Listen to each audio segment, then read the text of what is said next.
Halo gengs, Assalamualaikum warahmatullahi wabarakatuh. Balik lagi di channel Haris WD. So kali ini kita nggak riding ya, karena kebetulan GoPro saya sedang bermasalah. Jadi ya kita bikin konten dari rumah aja ya.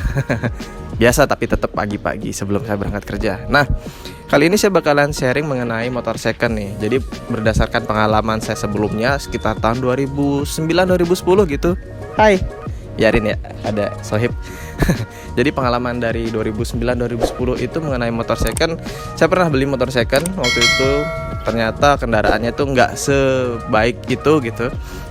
Karena kelalaian saya sendiri, mungkin nggak datang waktu meriksa kendaraannya. Terus ya karena saya juga kurang paham kendaraannya waktu itu ya.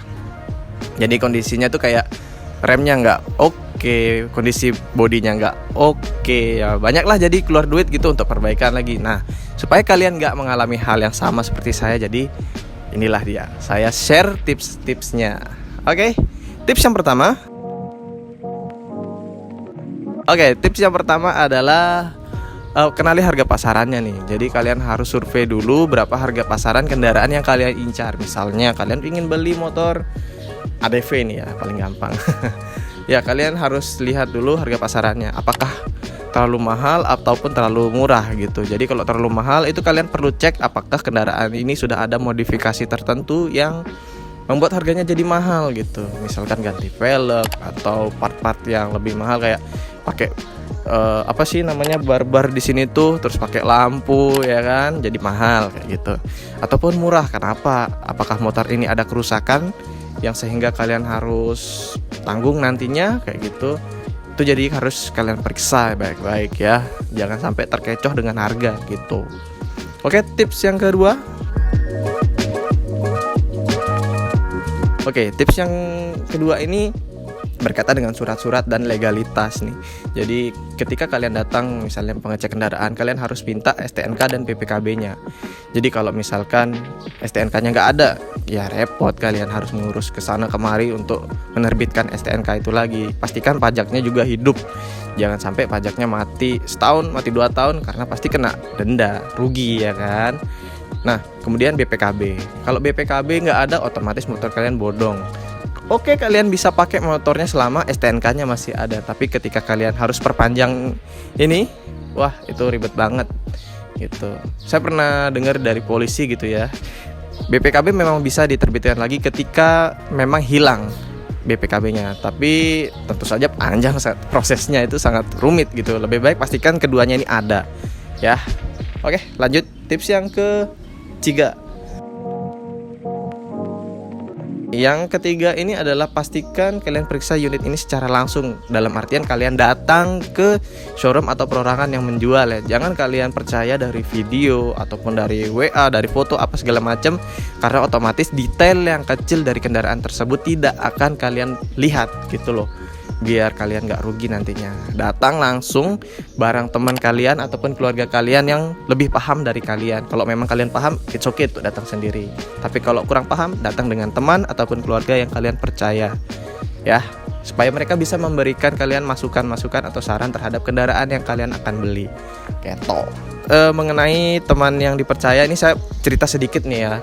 Jadi sebelumnya saya kan datang nih ke bengkel, ini mobil tapi kasusnya ya. Jadi saya datang ke bengkel mobil teman saya nih. Nah, ada seorang mbak ini, dia beli mobil Nissan, waktu itu Nissan Juke. Dia beli seharga 138 juta, murah banget kan. Itu pasarannya jauh di bawah, nah gitu.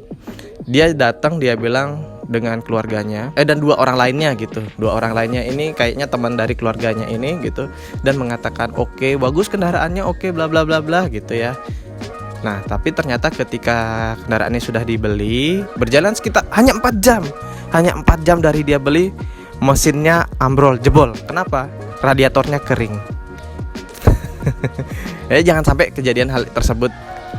Jadi pastikan keluarga yang kalian ajak ini benar-benar paham untuk cara memeriksa kendaraan second ya. Jangan hanya sekedar yuk, ayo saya mau beli motor nih, temenin. Jangan, lebih baik kamu paham gak? Betul, serius paham, baru oke gitu. Supaya gak kejadian kayak gitu loh. Ya, lanjut. Yang keempat. Jadi tips yang keempat ini adalah cocokkan fisik dengan surat-suratnya. Nah, kalian kan sudah datang nih ke showroom ataupun ke perorangannya ya. Nah, kalian tinggal cocokkan nih nomor rangkanya cocok gak dengan yang tertera di STNK-nya. Ada serinya sama enggak, nomor mesinnya sama enggak. Itu kalau kalian bingung misalnya beli Matic nih ya, kalian bisa lihat nomor rangka itu di bawah jok di bagian belakang sini. Terus untuk bagian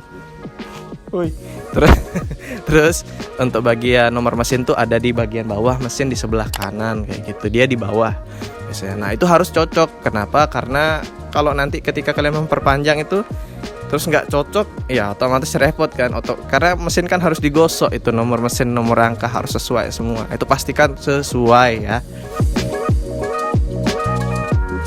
Sekarang tips yang kelima adalah sekarang periksa fisik kendaraannya gitu. Jadi yang pertama adalah periksa fisiknya dulu, apakah bodinya ada baret-baretnya. Kalau orang ini nggak pernah jatuh, tetap ada baret pasti, pemakaian wajar. Nah, kalau dia pernah jatuh, seberapa parah baretnya kalian lihat sekeliling gitu ya. Kalau sudah bodinya kalian lihat ke bawah, bagaimana kondisi bannya gitu. Bannya apakah sudah mulai aus? Kalau sudah aus, otomatis kalian akan keluar duit untuk ganti bannya langsung gitu.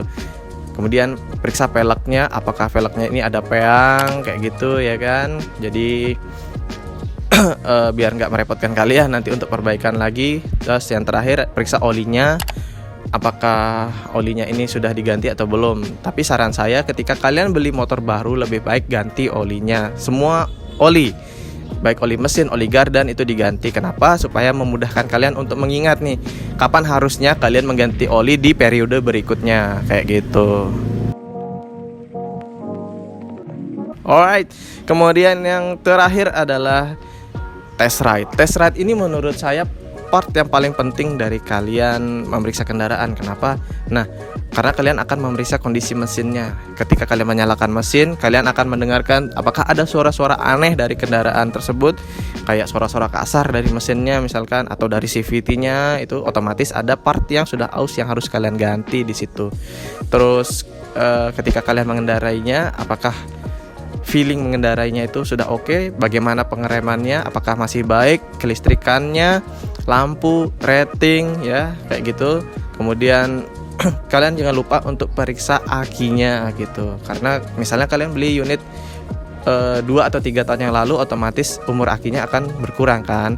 Jadi kalian harus siap tuh untuk beli aki baru kayak gitu. Jadi pastikan nih kalian test ride, rasakan motornya, periksa dengan baik feelingnya, terutama teman kalian yang paham nih ya, disinilah fungsinya gitu. Jadi harus periksa dengan teliti dan mendetail supaya kalian tidak menyesali kemudian hari sudah beli motor second tersebut gitu.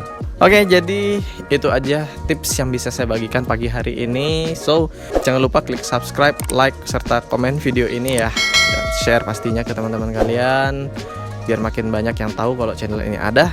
Jangan lupa untuk share juga pengalaman kalian setelah memilih motor second gitu ya. Gimana pengalamannya? Apakah ada hal-hal yang lucu atau unik yang terjadi? Silahkan di-share di kolom komentar. Oke? So, itu aja kali ini. Haris WD di sini, sampai ketemu di video berikutnya. Selamat menjalankan ibadah puasa. See you, bye-bye.